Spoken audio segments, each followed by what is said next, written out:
Final score of the Browns versus Raiders game was 16-14, and Derek Carr had a pretty good percentage starting off until he started making bad throws. And his final completion of attempts was 25 to 38, and he had 236 yards with one touchdown and one interception.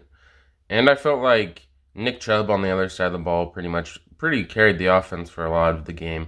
He had 91 yards and one touchdown because Baker Mayfield was out, and I felt like the Raiders defense kind of stopped the run game, but not really since he got 91 yards, which still is a lot of yards to rush on for the Raiders and any team in general. That's a lot of yards to give up on offense.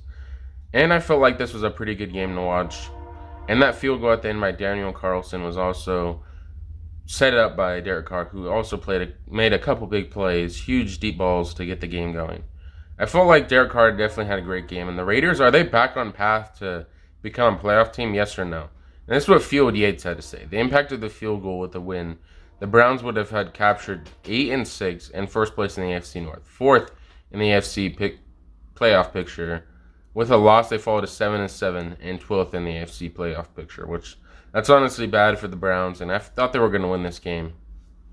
Then the Vikings versus Bears game, the final score is 17-9, and Kirk Cousins had 87 yards and two touchdowns with one interception. He didn't throw for that much. 87 yards isn't that good in general, and the Bears defense really impressed me, and I'll speak on that a bit later. And Dalvin Cook only had 89 yards as well. That's a very impressive stop for the Bears defense to stop at only 89 yards. You figured he would have rushed for a lot of yards with the Bears, and Justin Jefferson, he had a pretty good game. He had 47 yards and one touchdown. He also found out that he's going to be a Pro Bowler this year as well. In my opinion, the Bears defense was very legit last night. They really stopped them and pretty much stopped Kirk Cousins and Dalvin Cook, who was the main problem on the Vikings offense stop. And same with Justin Jefferson. It seemed like they really couldn't get anything going but the Vikings offense was just so much better than the Bears offense. Justin Fields had 285 yards and one touchdown, and he didn't play that great of a game, and the Bears couldn't get any drives going. Every time they got the ball back from the Vikings, they would just pretty much go 4 and out every time, and they really couldn't do anything.